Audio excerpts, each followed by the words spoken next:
வணக்கம், வந்தனம், நமஸ்தே, நமஸ்கார் எல்லாருக்கும் இனிய காலை வணக்கம் மக்களே. நான் உங்கள் Sanju. Welcome to Sanju current affairs. இன்னைக்கு இந்த வீடியோல நம்ம என்ன பார்க்க போறோம்னா, ஜூன் 12லேருந்து 16 வரைக்குள்ள கரண்ட் அஃபேர்ஸ் பார்க்க போறோம். ஏன் இந்த டிலே நம்ம குரூப் 1 எக்ஸாம் வரதுனால, அந்த ஒரு 3 டேஸ் போடல. இன்னைக்கு சேர்த்து எல்லாமே போட்டோம். இனிமே ரெகுலரா கரெக்ட்டா வந்துரும். ஓகேவா?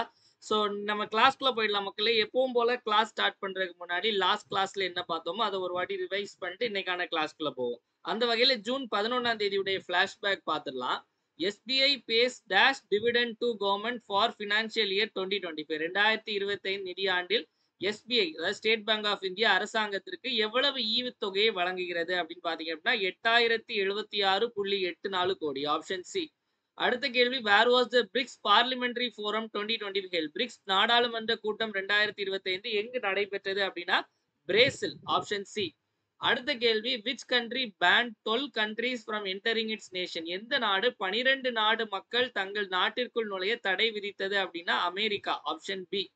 அடுத்த கேள்வி, where was the international conference on disaster resilient infrastructure held சர்வதேச பேரிடர் தாங்கும் உள்கட்டமைப்பு மாநாடு எங்கு நடைபெற்றது அப்படின்னா பிரான்ஸ்ல நைஸ் அப்படிங்கிற ஒரு இடத்துல. ஓகேவா?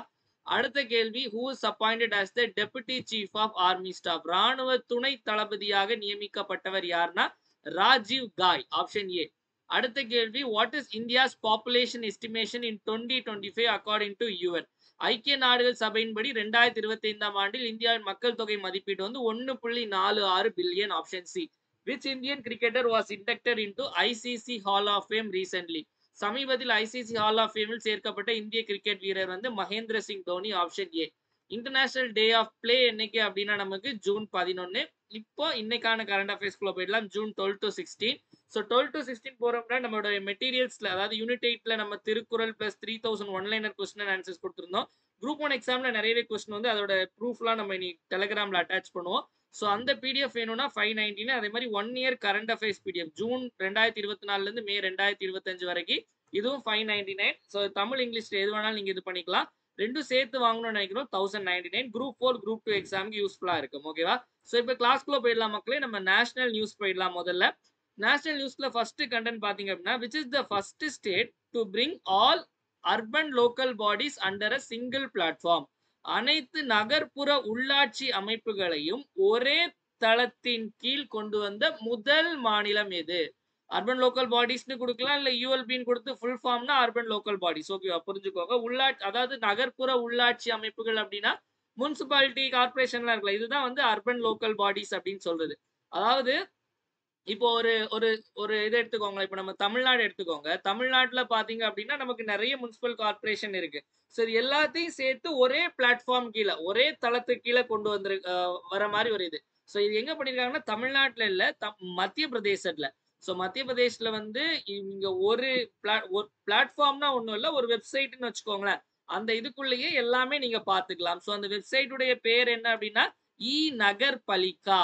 இ நகர்பலிகா 2.0 அப்படிங்கறது அந்த வெப்சைட் உடைய பெயர். ஓகேவா? சோ இது கீழே எல்லாமே கொண்டு வந்திருக்காங்க. டைரக்ட் ஒன்லைனரா கேட்பாங்க. சோ அஸ்ஸாம்ல பாத்தீங்க அப்படின்னா இன்னொரு விஷயம் பண்ணிருக்காங்க. இப்ப அஸ்ஸாம்ல பாத்தீங்க அப்படின்னா அஸ்ஸாம் வந்து நம்ம எல்லாருக்குமே தெரியும். அஸ்ஸாமோட பார்டர்ல என்ன இருக்கு அப்படின்னா பங்களாதேஷ் நாடு இருக்கு. சோ நிறைய பிரச்சனைகள் அங்கங்க போயிட்டு இருக்கு. அதே மாதிரி அதுல வந்து சில ட்ரைபல் கம்யூனிட்டிஸ், சில பழங்குடியின மக்கள் வந்து இந்த துப்பாக்கி வச்சிருக்கிறதுக்கு லைசென்ஸ் கேட்டிருக்காங்க. அந்த லைசென்ஸ்க்கு வந்து அப்ரூவ் பண்ணிருக்காங்க. ஓகேவா?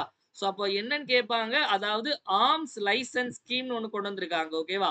Arms licence scheme. ஆர்ம்ஸ்னா ஒண்ணும் இல்ல, நமக்கு வந்து துப்பாக்கி. அதாவது வந்து துப்பாக்கிக்கு லைசென்ஸ்க்காக ஒரு திட்டம் கொண்டு வந்திருக்காங்க. யாருக்கு அப்படின்னா பழங்குடியின மக்களுக்காக, இண்டிஜினியஸ் கம்யூனிட்டிஸ்க்காக பழங்குடியின மக்களுக்காக வந்து ஒரு துப்பாக்கி வைக்கக்கூடிய ஒரு லைசென்ஸ் திட்டம் வந்து எந்த மாநிலம் கொண்டு வந்தாங்க அப்படின்னா அஸ்ஸாம். எல்லா பழங்குடியின மக்களுக்கும் கொடுக்க மாட்டாங்க.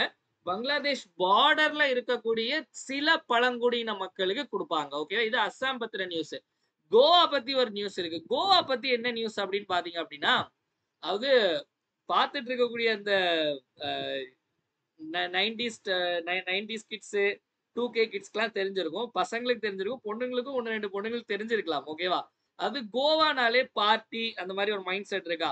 சோ கோவா போனாலே என்ன அப்படின்னா, அதாவது சில விஷயங்கள் நம்ம பண்ணக்கூடாது. பட் ஆனா வந்து சொல்றேன். இது இந்த மாதிரி இது வந்து இதுக்கான ஃபேமஸான ஒரு விஷயம். ஓகேவா? கோவா போனாலே என்ன அப்படின்னா ஆல்கஹால். ஓகேவா? அந்த ஆல்கஹால்லையும் பாத்தீங்க அப்படின்னா கோவால செல்ஃப் மேடா ஒரு ஆல்கஹால் அவங்களே தயாரிப்பாங்க. கோவால மட்டும் தயாரிக்கக்கூடிய ஒரு வகையான ஒரு ஒரு சோமபானத்துடைய பெயர் தான் என்ன அப்படின்னா ஃபென்னி. இது வந்து இந்த இந்த கேஷ்யூ நட் இதெல்லாம் போட்டு அரைச்சு இதோட ஆல்கஹால் பெர்சன்டேஜே பயங்கரமா இருக்கும். ஓகேவா? இதை யாரும் ட்ரை பண்ணக்கூடாது. இது ஏன் இப்ப இத செய்தியில சொல்றேன் அப்படின்னா, இந்த ஃபென்னி அப்படிங்கிற அந்த ஒரு ஆல்கஹால் ட்ரிங்க்குக்கு வந்து புவிசார் குறியீடு கிடைச்சிருக்கு. GI take, geographical indication take கிடைச்சிருக்கு. அப்போ ஃபென்னி அப்படிங்கிற ஒரு ஆல்கஹாலிக் ட்ரிங்க்குக்கு வந்து ஜிஐ டேக் கிடைச்சிருக்கு. அது எந்த மாநிலத்தை சேர்ந்தது அப்படின்னு கேட்டா கோவா அப்படின்னு சொல்லிட்டு ஆன்சர் போடணும். ஓகேவா? அதற்கு அடுத்தபடியா பாத்தீங்க அப்படின்னா மகாராஷ்டிரால ஒரு சம்பவம். மகாராஷ்டிரால என்ன சம்பவம் அப்படின்னு பாத்தீங்க அப்படின்னா மகாராஷ்டிரால இப்போ நமக்கு வெளிநாடு முதலீடுகள் வந்து அதிகமா வரக்கூடியது எங்க வருது அப்படின்னா மகாராஷ்டிரா தான் வருது. அதாவது எஃப்டிஐ இன்ஃப்ளோ. ஓகேவா? Foreign direct investment. Foreign direct investment வந்து அதாவது அந்நிய முதலீடு இருக்குல்ல, அந்நிய நாடு முதலீடு, அந்நிய நேரடி முதலீடுன்னு சொல்லுவாங்க. ஃபாரின் டைரக்ட் இன்வெஸ்ட்மெண்ட் வந்து எந்த மாநிலத்துக்கு அதிகமா வருது அப்படின்னா வந்து மகாராஷ்டிராக்கு அதிகமா வருது. கர்நாடகா, மகாராஷ்டிரா தான் ஃபர்ஸ்ட். அடுத்தபடியே கர்நாடகா வருது. தமிழ்நாட்டுக்கு வரக்கூடிய எண்ணிக்கையுடைய சதவீதம் வந்து குறைஞ்சிருக்கு அப்படின்னு சொல்லிட்டு சமீபத்துல ஒரு ரிப்போர்ட்ல சொல்லியிருக்காங்க. ஸோ இதான் நமக்கு கோவா, மத்திய பிரதேஷ், மகாராஷ்டிரா, அஸ்ஸாம் இது எல்லாத்தையும் பத்திய செய்திகள். ஓகேவா? அடுத்து போயிடலாமா? நெக்ஸ்ட் இன்டர்நேஷனல் நியூஸ் போயிடலாம். சர்வதேச செய்திகள்ல பாத்தீங்க அப்படின்னா அதாவது 2 நாடு போட்டு சண்டை போட்டே இருக்கானுங்க மக்களே. ஒண்ணு ஈரான், இன்னொன்னு இஸ்ரேல். மாத்தி மாத்தி. அதாவது வந்து இவன் அவனை அடிப்பான். அதாவது இஸ்ரேல் வந்து ஈரான் அடிக்கிறான். ஆஹ் அதாவது மாத்தி மாத்தி அடிச்சிட்டு இருக்காங்க. ஈரான் இஸ்ரேல் அடிக்கிறான். இஸ்ரேல் ஈரான் அடிக்கிறான். மாத்தி மாத்தி அடிக்கிறான். இந்த ஈரான் வந்து இஸ்ரேல அடிக்கிறதுக்கு அதாவது இஸ்ரேல் வந்து முதல்ல ஓகே குழப்பாம கவனிச்சுக்கோங்க. ஈரான் இருக்கான், இஸ்ரேல் இருக்கான். இஸ்ரேல் வந்து ஈரானை வந்து அடிக்கிறான் முதல்ல. அந்த அடிக்கிறதுக்கு அவன் வச்சிருக்க ஆபரேஷனுடைய பேர் என்னன்னா ஆபரேஷன் ரைசிங் லயன்.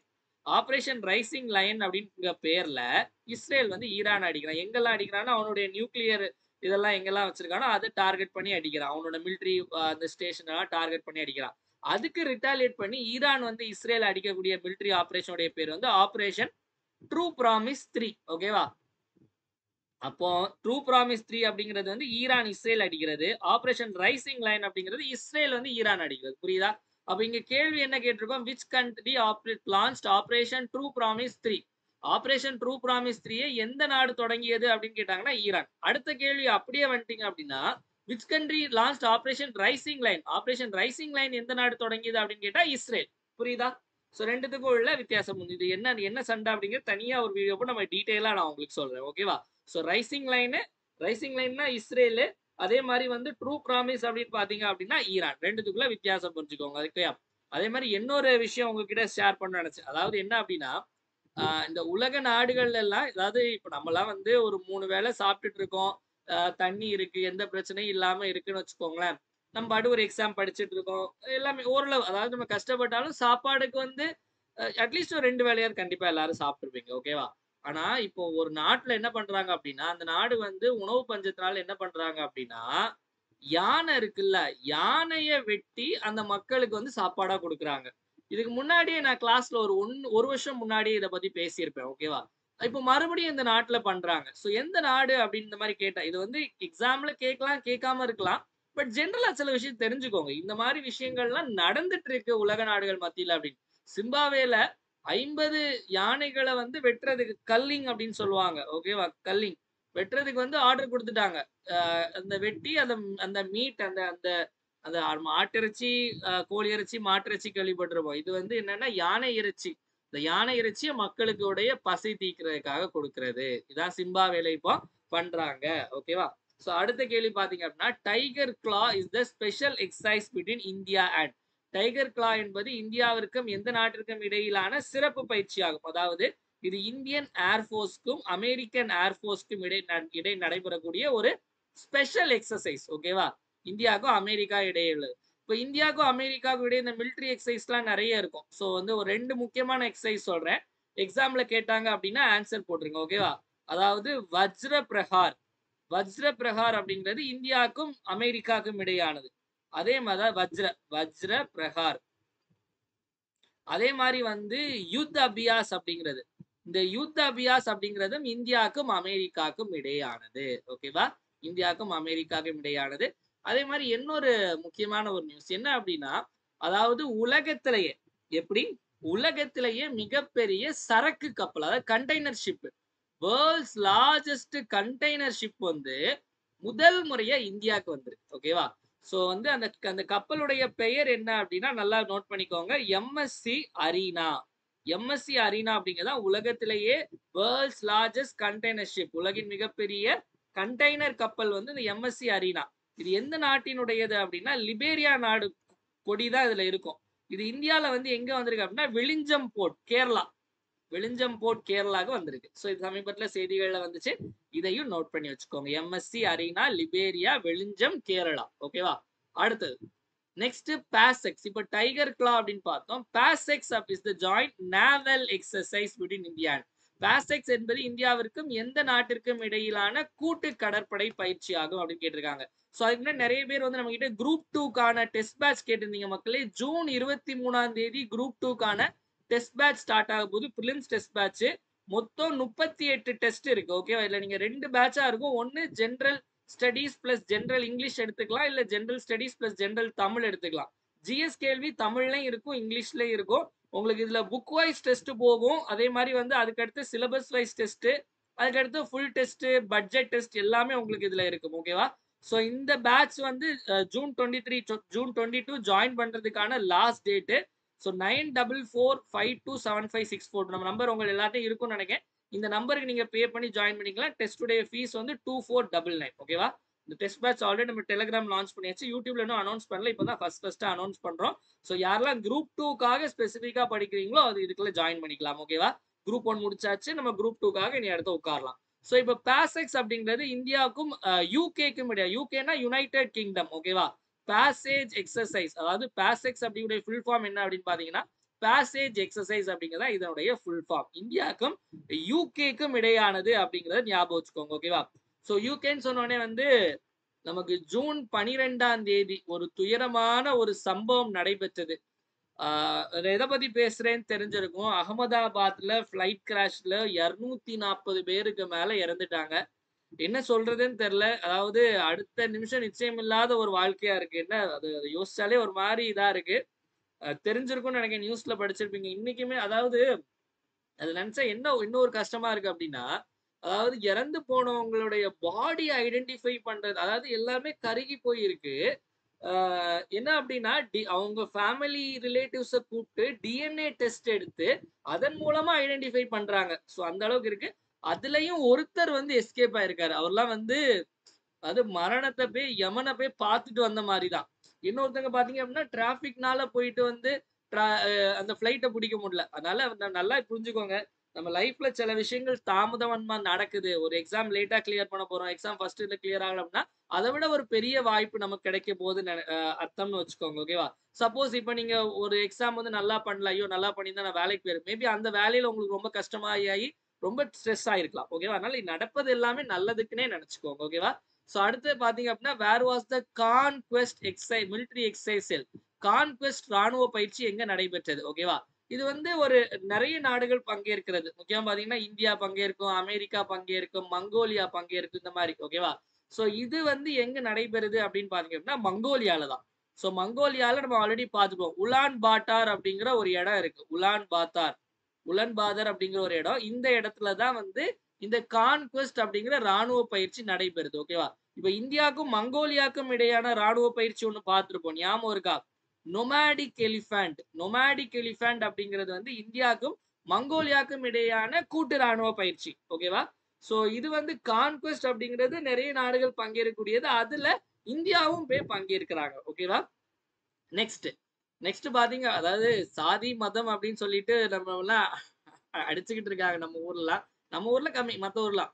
ஆனா அதே மாதிரி இப்ப நிறைய பேர் எனக்கு இந்த ஒரு ஸ்டூடெண்ட் கூட ஒருத்தங்க கேட்டாங்க, கமெண்ட்லயே யாரோ பண்ணியிருந்தாங்க. அதாவது சார், அதாவது நோ காஸ்ட், அதாவது சாதி இல்லா சான்றிதழ் வந்து என் குழந்தைக்கு வாங்கணும், எப்படி வாங்கணும் அப்படின்னு. ஒன்னும் இல்ல, அதாவது ஹைகோர்ட்டே சொல்லியிருக்காங்க, நோ காஸ்ட் நோ கம்யூனிட்டி அப்படிங்கிற சர்டிபிகேட்டை வந்து ரெவென்யூ அபிஷியல்ஸ் ப்ரொவைட் பண்ணலாம். ஓகேவா? அதாவது எனக்கு எந்த சாதியும் இல்லை அப்படிங்கிற ஒரு சர்டிபிகேட் உங்க தாலுக்குல உங்க தாசில்தார்கிட்ட போய் நீங்க அப்ரோச் பண்ணி வாங்கலாம். அப்படிலாம் ஒண்ணு இல்லன்னு சொன்னா ஹைகோர்ட்ல சொல்லியிருக்காங்க. சமீபத்திலேயே தீர்ப்பு குடுத்திருக்காங்க அப்படின்னு சொல்லிட்டு அறிவுபூர்வமா அவங்க கிட்ட பேசுங்க. அவங்களால மறுக்கவே முடியாது. ஓகேவா? யாருக்காவது இந்த மாரி சர்டிபிகேட் வாங்கணும்னு ஆசை இருந்து, இல்ல உங்களோட குழந்தைக்கு வாங்கணும்னு ஆசை இருந்துச்சு அப்படின்னா, இந்த நோ கேஸ்ட் நோஸ் கம்யூனிட்டி சர்டிபிகேட் அப்படின்னு சொல்லிட்டு தாசில்தார் அத்தாரிட்டி தாசில்தார் வழங்கலாம். அவங்களுக்கு அந்த அதிகாரம் இருக்கு. இத வந்து ஹைகோர்ட் நம்மளுடைய மெட்ராஸ் ஹைகோர்ட்டும் வந்து இத வந்து சொல்லியிருக்காங்க. நீங்க தாராளமா வாங்கிக்கலாம். ஓகேவா? Next where was the UN ocean conference 2025 ஐக்கிய நாடுகள் சபையின் பெருங்கடல் மாநாடு 2025 எங்கு நடைபெற்றது அப்படின்னா பிரான்ஸ்ல நைஸ் அப்படிங்கிற இடத்துல நடைபெற்றது. இப்ப நாம பார்த்தோமா அந்த டிசாஸ்டர் அந்த அந்த பேரிடருக்கான ஒரு மாநாடு பிரான்ஸ்ல நடந்துச்சு. அதே இடத்துல தான் வந்து இந்த பெருங்கடல் மாநாடு அதுவும் வந்து நைஸ் அப்படிங்கிற அதே இடத்துல நைஸ் பிரான்ஸ். ஓகேவா? அடுத்தது நெக்ஸ்ட் ரிப்போர்ட்ஸ் அண்ட் இண்டிசஸ்ல முக்கியமான ஒரு ரிப்போர்ட் மக்களை இன்னைக்கு பார்க்க போறது குளோபல் ஜெண்டர் கேப் ரிப்போர்ட் உலகளாவிய பாலின இடைவெளி அறிக்கை. முதல்ல இந்த அறிக்கை வந்து யார் வெளியிடுறாங்க அப்படின்னா வேர்ல்டு எக்கனாமிக் ஃபோரம். ஓகேவா? உலக பொருளாதார சம்மேளனம், உலக பொருளாதார அமைப்பு அல்லது உலக பொருளாதார சம்மேளனம். ஓகேவா? சோ எப்பத்துல இருந்து இதை வெளியிடுறாங்க அப்படின்னா 2006ல இருந்தே வெளியிடுறாங்க. அப்போ இந்த ரிப்போர்ட் வந்து எதன் அடிப்படையில், அதாவது வந்து ஜெண்டர் கேப் இருக்கு, அதாவது ஆண் பெண் அந்த பாகுபாடு வேறுபாடுலாம் இதெல்லாம் வச்சு அந்த ஒரு இண்டெக்ஸ் கால்குலேட் பண்றாங்க. இது 4 விஷயங்கள் வச்சு கால்குலேட் பண்றாங்க.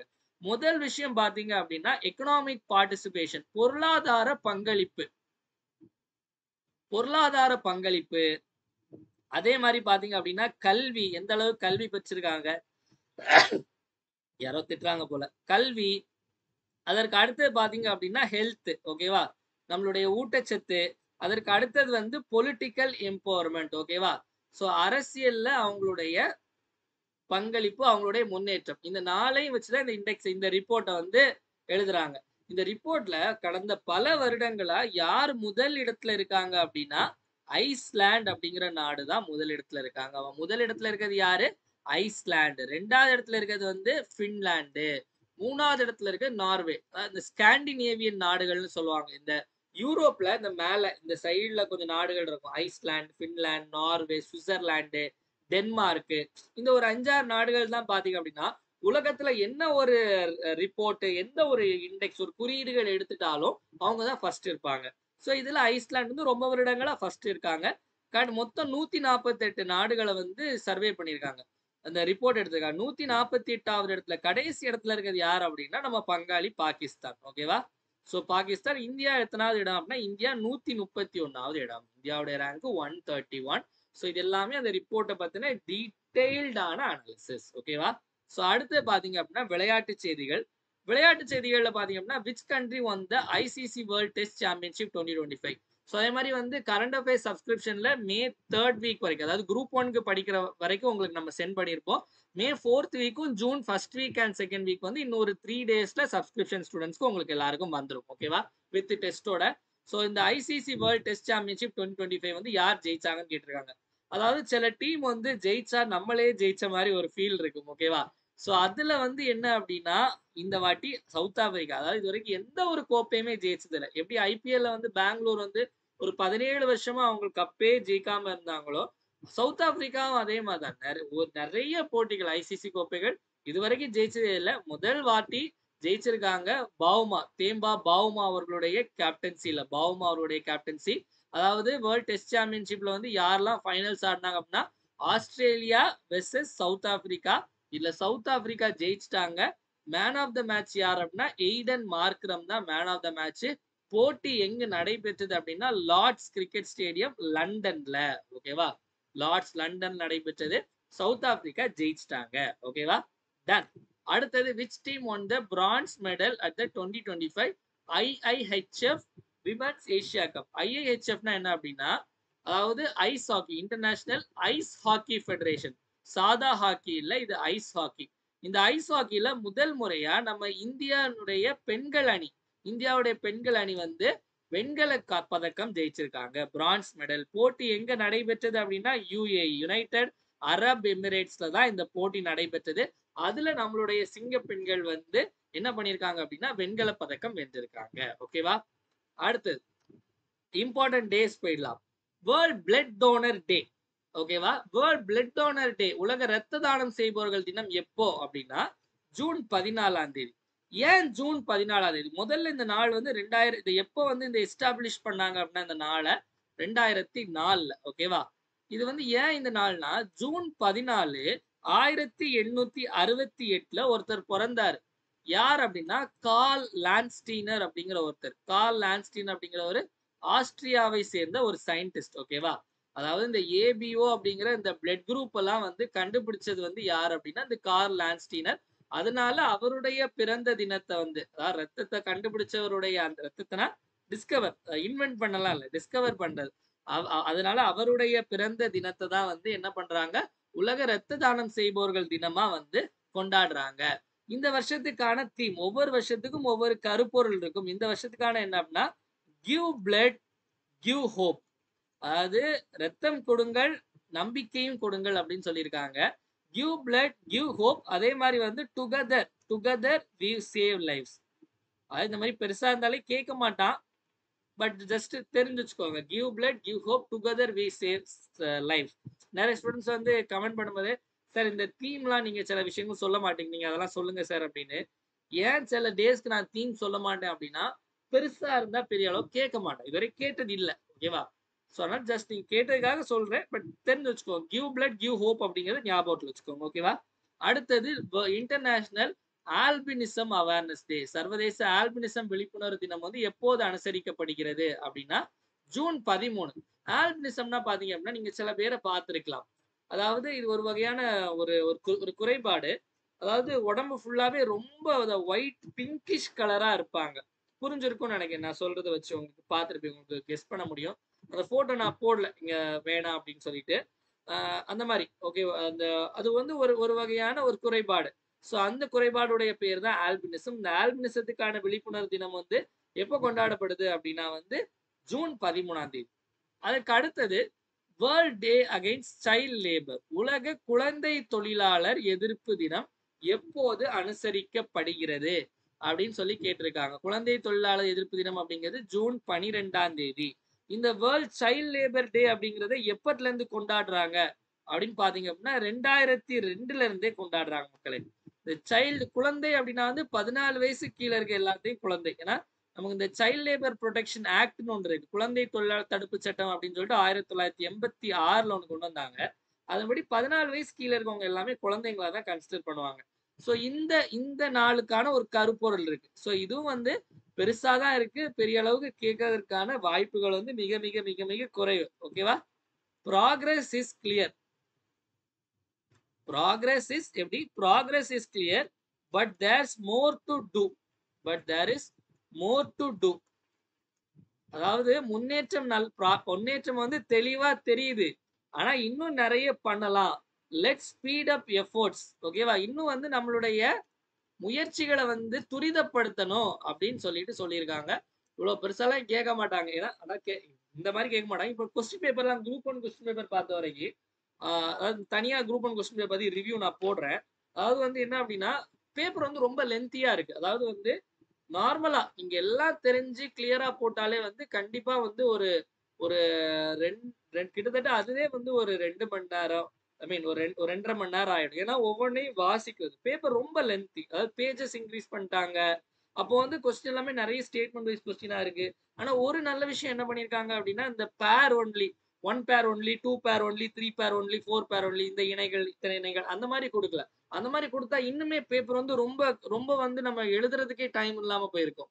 ஸோ அந்த வகையில் கொஞ்சம் பெட்டர். அதே மாதிரி ஓஎம்ஆர்ல வந்து பெரிய அளவுக்கு பிரச்சனைகள் இல்லை, ரொம்ப ஈஸியா முடிஞ்சிடுச்சு. ஸோ அடுத்த பார்க்கலாம் மக்களே. World elder abuse awareness day. முதியோர் கொடுமை ஒழிப்பு தினம் என்னைக்கு அப்படின்னா ஜூன் 15ஆம் தேதி. World elder abuse awareness day June 15ஆம் தேதி. Next international day of family remittances. Family ரெமிட்டன்சஸ்னா இந்த குடும்பங்களுக்கு பணம் அனுப்புவாங்க தெரியுமா வெளிநாடுகள்ல இருந்து, அதற்காக ஒரு தினம் இருக்கு. அது என்னைக்கு அப்படின்னா June 16. 15 June 16 international day of family remittances, சர்வதேச குடும்ப பணம் அனுப்பு தினம். ஓகேவா? நெக்ஸ்ட் பாத்தீங்க அப்படின்னா நேத்து ஃபாதர்ஸ் டேன்னு சொல்லிட்டு நிறைய பேர் வந்து ஃபயர் பறக்க விட்டுருந்தீங்க. ஓகேவா?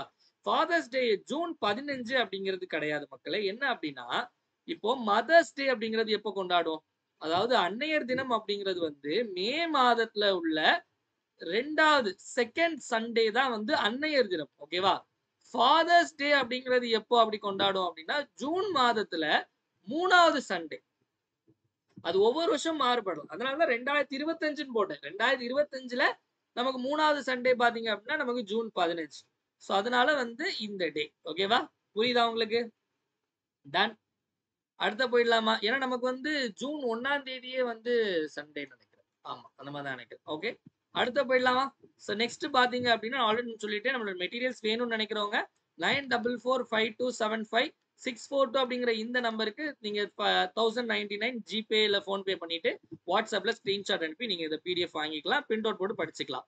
அடுத்த தினம் ஒரு திட்டம். நம்ம டெய்லி பார்க்குற திட்டம் வந்து அவ்ளோ யூஸ்ஃபுல்லா இருந்து எக்ஸாம் கொஸ்டின் பேப்பர் பார்க்கும்போதே தெரிஞ்சுது. நிறைய பேர் கண்டினியூஸா ஃபாலோ பண்றவங்களுக்கு ரொம்பவே யூஸ்ஃபுல்லா இருந்திருக்கும். நம்ம சொல்ற central government schemes, state government schemes எல்லாமே வந்திருந்து.